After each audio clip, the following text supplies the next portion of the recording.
Hello, kids. Hello! Hello. Happy 2022! Yeah, I hope it's a good one, huh? I hope it's a good one. I hope it's a good one. It will be a good one because we're back with Lost in Translation number 6. 6. Woo! And we're gonna be talking about Like rainbow. Black Rainbow.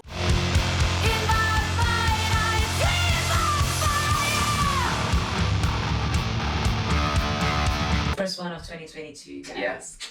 So Black Rainbow is the second side of, give me 1 second, our beautiful album, Tropical Fuzz. And so yeah, new year, new position, we're trying to do something different, but let's go to what we are here for. Do you remember how was the creation process, like where the idea come from? There was a weekend that we went to Anchor Baby Studios in Kent. Just jam and see if we could come up with some new ideas on the spot. Mm-hmm. After we played with some of the other tracks and we were a bit tired, there was that moment where you're kind of relaxing and your mind tunes into a different Tequila pros mais chegados. completely different tuning. I think you started like playing around with some notes. Yeah. And I said, oh, let's play with that. I started with actually the beginning of the song, like the dun, dun, dun, dun. And we were a little bit tired. It was past midnight. We were a little bit drunk already. We were kind of in that relaxation point, as Fabio said. So it was just those notes that came to me. And then we started jamming, and then Anelise, the way of singing came that night as well.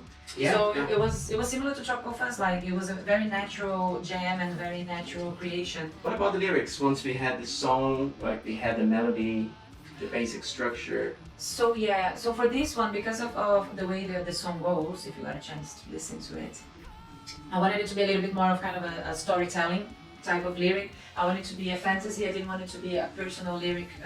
Once again, I was trying to kind of challenge myself and do something a little bit different. And at the time I was reading a book called Wave Hunter by a British author called Beth Webb. So totally recommend, by the way, if you like British folklore and stuff like that.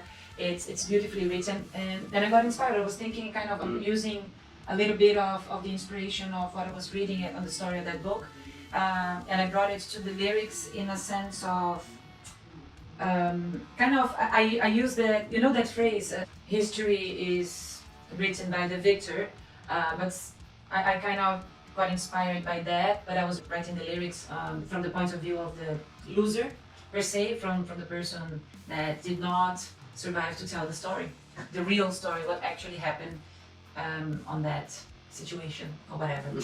Check the lyrics. Hypothetical situation. Hypothetical situation, but not very far from something that probably had happened at one point in someone's life. And then after that, we have the recording, of course, went through the recording.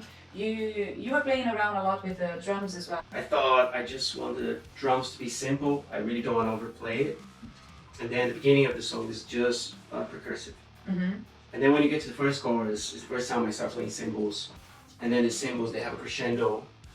So it's almost like the wave coming over you. And I really like what we did on the second section of the song, where basically we stop playing and then we introduce a new beat when we come back. And it makes drummers really proud when you can change the time signature. So I start playing 7/4. Oh, numbers are coming in. Yeah. And what about the video? I think as a Brazilian person, we're always inspired by the lack of money. So lack of money makes you become very creative. We thought about doing like lyric videos, which are cheap. Remember that. And I even contacted this guy who does amazing lyric videos. And then for some reason we had this idea, like, because it was 2020, we didn't go anywhere. It was just such a grand year. And it's fun because we wrote Black Rainbow before. Oh yeah, by the way, it's not inspired at all by lockdown. what we were feeling on the lockdown. No, we wrote that before. But then after the whole year of lockdowns and shit, we decided one day to drive to the coast and try to shoot some footage, some scenes of the beaches, the sea, that kind of stuff. Bear in mind, it's winter. It was So like Christmas Eve. Cold. It was a beautiful day though. It was super sunny. It was gorgeous. We were very lucky, but it was really cold. It was really cold. Yeah. Listen. Once we got back, I was so excited. I really wanted to watch the footage, and I quite liked it. So I realized I got so excited that on Christmas Eve, I spent the whole night editing the video on my own. So I think when it was at 8 in the morning, Father Christmas didn't come that year because I was up all night. He didn't show up. And we've released in January, like the most expensive day of the year, which is the Blue Monday, Monday. in January. But anyway, I remember the feedback was really good, was very positive, and I think that kind of got us the boost we needed to then continue and work on the other songs. So thank you very much again, guys, because you have no idea how much it helps your feedback and your support. And that was it, I guess. Okay, so next week we're going to be talking about Crazy. Bem louco! Yes, we will. And we will see you then next week talking about Crazy. If you have any comments, any questions, feel free to say here. Also, let us know if you prefer this format, like standing. We feel very awkward. I don't know what to do with my hands. Because when we're sitting down, I'm always drinking. So here... You can do a 360. Woo! So this was when we were in it. You were there. See you next week to talk about Crazy. Ciao, ciao.